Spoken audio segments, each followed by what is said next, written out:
नमस्कार दोस्तों, आज की इस वीडियो में बात करने वाले हैं आप लोगों का जो है यूपी ट्रिपल एससी लेखपाल का जो है मुख्य परीक्षा का जो है यहाँ पे वैकेंसी जारी किया गया है। टोटल वैकेंसी की बात करें, टोटल जो आप लोग वैकेंसी जारी की गई है, इसमें अप्लाई करने के लिए 7,994 पदों पे।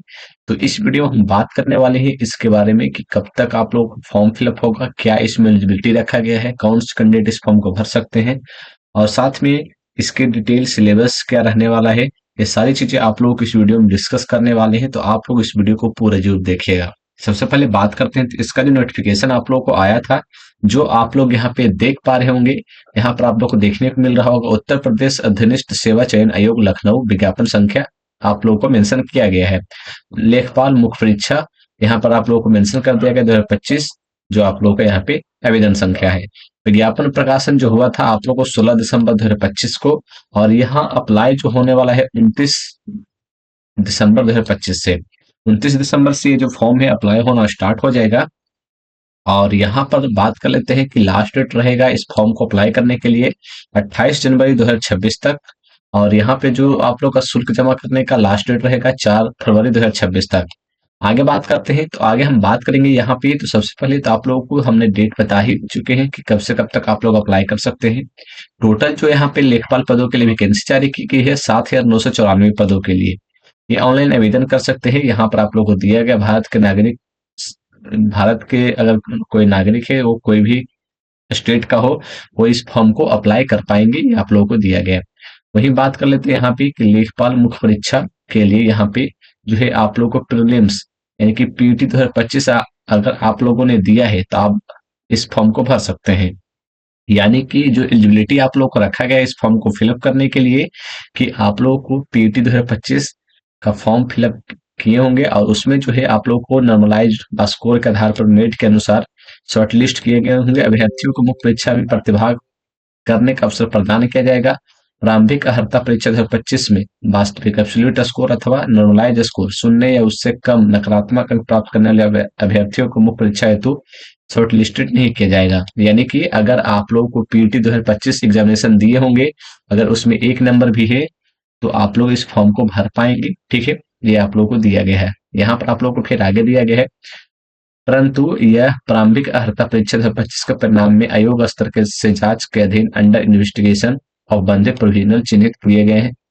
अभ्यर्थियों के प्रकरणों के संबंध में जब तक आयोग स्तर से अंतिम निर्णय नहीं लिया जाता है, तब तक इन श्रेणियों के अभ्यर्थियों को भी आयोग द्वारा आयोजित की जाने वाली विभिन्न मुख्य परीक्षाओं में आयोजन को औपचारिक रूप से अनुमति इस प्रतिबंध के साथ प्रदान की जाती है। यानी कि जो कैंडिडेट का जो नंबर है वो अगर निगेटिव है, उसमें भी यहाँ पर जो है कुछ प्रोविजनल आप लोग इसका फॉर्म भर सकते हो, ये आप लोग बताया गया है, लेकिन भरने का कोई भी मतलब नहीं बनता है।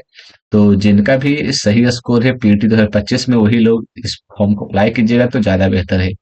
उसके बाद फिर यहाँ पर दिया गया है कि ऑनलाइन आवेदन करने वाले अभ्यर्थियों के लिए आवश्यक सूचना। इस विज्ञापन के अंतर्गत आवेदन करने हेतु ऑनलाइन आवेदन प्रणाली ऑनलाइन एप्लीकेशन सिस्टम लागू है। अन्य किसी माध्यम से आवेदन स्वीकार नहीं किया जाएगा, ये आप लोग को बताया गया है। आवेदन करने के लिए आप लोग इसका वेबसाइट का यूज कर सकते हैं, UP-SSC.gov.in के माध्यम से जाकर आप लोग इस फॉर्म को भर पाएंगे। फिर यहाँ पर आप लोग को बताया गया है कि आवेदन किस प्रकार से करना है, उसके बारे में यहाँ पे मेंशन की गई है। 28 जनवरी 2026 तक इसका लास्ट डेट है अप्लाई करने का इस फॉर्म को, जो आप लोग को यहाँ पे बता दिया गया है।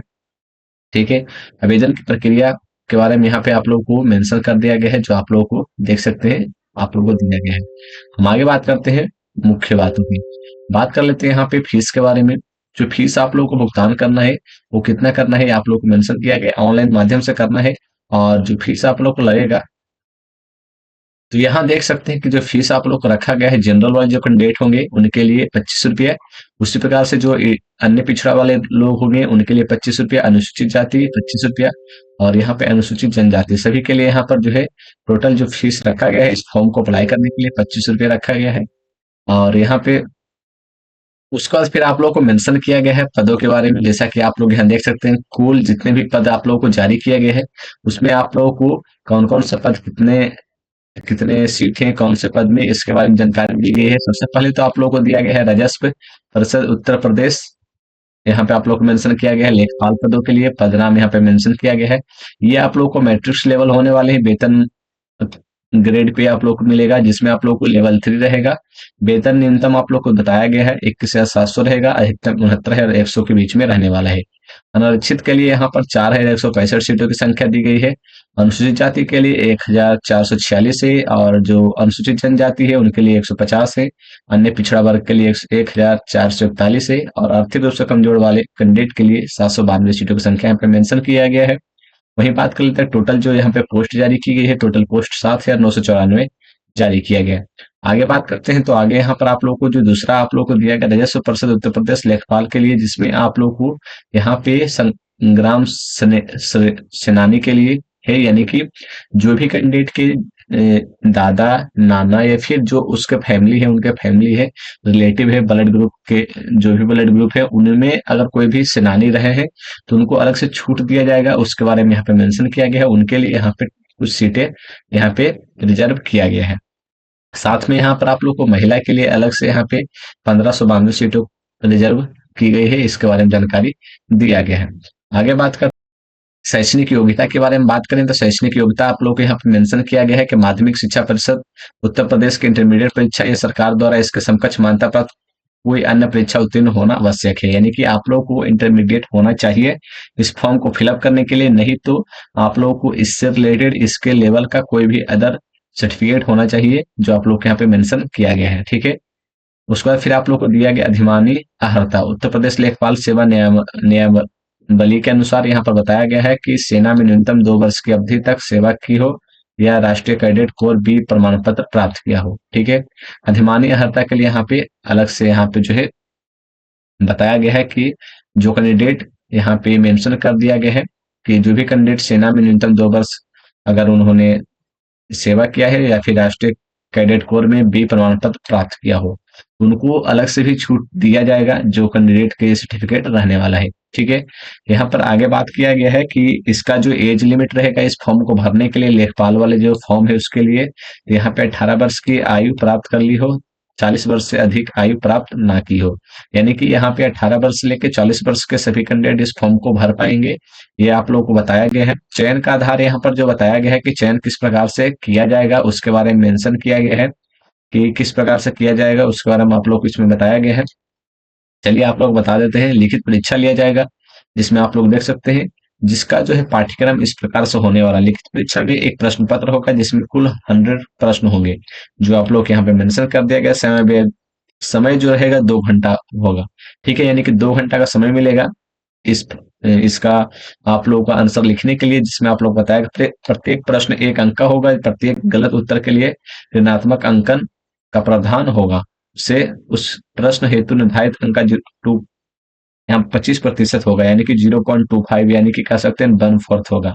यानी कि अगर आप लोग 4 क्वेश्चन गलत करते हैं तो 1 नंबर काट लिए जाएंगे। ये आप लोग बताया गया है। उसके बाद फिर बताया गया कि आप लोगों का इसमें एग्जामिनेशन में कौन से सब्जेक्ट से क्वेश्चंस पूछे जाएंगे, जिसमें आप लोग को सबसे पहला दिया गया है भारत का इतिहास एवं भारतीय राष्ट्रीय आंदोलन, जिसमें आप लोग को 5 प्रश्न होने वाले हैं 5 नंबर के। उसके बाद फिर भारतीय राज्य व्यवस्था एवं भारतीय संविधान के बारे में रहेगा, यानी पॉलिटिकल साइंस से 5 क्वेश्चंस। भारत एवं विश्व का भूगोल रहेगा 5 नंबर का। फिर भारतीय अर्थव्यवस्था से 5 नंबर का, ग्राम्य समाज एवं विकास से 5 नंबर का, राष्ट्रीय और अंतर्राष्ट्रीय महत्व की समस्याएं घटनाएं रहेंगे 5 नंबर का, विज्ञान प्रौद्योगिकी 5 नंबर, और पर्यावरण पारिस्थितिकी एवं आपदा प्रबंधन, उससे आप लोग को 10 नंबर का प्रश्न यहाँ पे देखने को मिलेगा। डाटा इंटरप्रिटेशन से 10 प्रश्न होने वाले हैं, सामान्य हिंदी से 10 प्रश्न होने वाले हैं। उसी प्रकार से कंप्यूटर एवं सूचना प्रौद्योगिकी से आप लोगों को 15 प्रश्न होंगे। उत्तर प्रदेश राज्य से संबंधित सामान्य जानकारी 20 प्रश्न होंगे। टोटल यहाँ पे 100 प्रश्न होंगे, जिसमें आप लोगों को 100 में से आप लोगों को जो है यहाँ पे 100 नंबर का प्रश्न होने वाले हैं। टोटल 120 मिनट का समय मिलेगा इसको हल करने के लिए। उसके बाद फिर यहाँ पर आप लोग को मेंशन कर दिया गया है कि आप लोगों का जो है भाग 1 में यहाँ पर देखिएगा तो कौन से जो टॉपिक आप लोग को जो टॉपिक मेंशन किया गया है यहाँ पे, उस टॉपिक में कौन कौन से यहाँ पे चैप्टर या फिर कह सकते हैं कौन कौन से उसमें टॉपिक से ये प्रश्न पूछे जाएंगे, उसके बारे में यहाँ पे मेंशन किया गया है। सारे जितने भी वहाँ पे टॉपिक या फिर सब्जेक्ट मेंशन किए गए थे उनके टॉपिक यहाँ पे मेंशन कर दिए गए हैं कि किससे किससे प्रश्न पूछे जाएंगे। सारी चीजें आप लोग यहाँ पे मेंशन कर दिया गया है। उसके बाद फिर यहाँ पर आप लोगों को बताया गया है कि जो भी candidate PET 2025 UP triple SC PET 2025 का एग्जामिनेशन दिए होंगे, उनका जो शॉर्ट लिस्टिंग स्कोर कार्ड आया था, उनका जो है यहाँ पे बताया गया है कि जो जिस भी कैंडिडेट ने इसकी एग्जामिनेशन दिया था पीईटी 2025 का, उन सभी कैंडिडेट को उन सभी कैंडिडेट को क्या किया जाएगा कि नॉर्मलाइज जो भी स्कोर रहेगा उसके आधार पर जब इसका फॉर्म फिलअप कर दीजिएगा, उसके बाद फिर शॉर्ट लिस्टिंग किया जाएगा कि आप लोग इस एग्जामिनेशन के लिए जो है यहाँ पे एलिजिबल है या नहीं है। उसके बाद फिर आप लोगों को यहाँ पर बताया गया कि 15 गुना अभ्यर्थियों को अंतिम कट ऑफ अंक का नॉर्मलाइज स्कोर दशमलव के 0.2 स्थान तक आप लोग को धारित करने वाले समस्त अभ्यर्थियों को सम्मिलित करते हुए लिखित परीक्षा हेतु शॉर्टलिस्ट किया जाएगा। यानी कि यहाँ पर सीधे तौर पर ये आप लोग को बताया गया है कि जो भी कैंडिडेट पीईटी 2025 का एग्जामिनेशन दिए थे उसमें आप लोग का जो भी स्कोर रहा होगा, वो स्कोर आप लोगों को यहाँ पे जब आप लोग फॉर्म भरिएगा तो वो भी आप लोग बताना है, सब कुछ फिलअप कीजिएगा। तब जब इसका एग्जामिनेशन होने से पहले आप लोगों को शॉर्टलिस्ट किया जाएगा जितने भी फॉर्म है, यानी जैसे 7,900 फॉर्म है, यानी कि लगभग 8,000 फॉर्म है। तो यहाँ पर कहा जा रहा है कि 8 × 15 यानी कि 8,000 × 15 जितना भी होगा उस उतना स्टूडेंट को यहाँ पे जो है क्वालिफाई किया जाएगा लिखित परीक्षा के लिए, जो एग्जामिनेशन आप लोगों को इसमें होने वाला है उसके लिए। ठीक है, बाकी को आप लोग का एडमिट कार्ड नहीं आएगा, ये आप लोगों को बताया गया। ठीक है, ये नहीं बताया गया कि कितने स्कोर तक के कैंडिडेट को यहाँ पे एग्जामिनेशन दिया जाएगा, लेकिन ये बता दिया गया है कि आप लोगों को कौन कौन से कैंडिडेट को यहाँ पे जो है एग्जामिनेशन देने के लिए दिया जा सकता है। तो जिस भी कैंडिडेट को 50 नंबर से ऊपर आया है वो कैंडिडेट कैंडिडेट जरूर इस फॉर्म को भरिएगा, क्योंकि फिर 50 या फिर 60 के बीच में ही आप लोगों का जो है यहाँ पे कट ऑफ मार्क्स रखा जाएगा पीटी 2025 के अनुसार। ठीक है, तो आप लोग ध्यान में रखिएगा। तो जो भी आप लोग को अपडेट हो सकता था इस फॉर्म से रिलेटेड हमने बता दिया है। इस ये जो फॉर्म है 29 दिसंबर से फॉर्म फिलअप होना स्टार्ट हो जाएगा। जिस भी कैंडिडेट ने पीटी 2025 का एग्जामिनेशन दिया था वो कैंडिडेट इस फॉर्म को भर पाएंगे। धन्यवाद।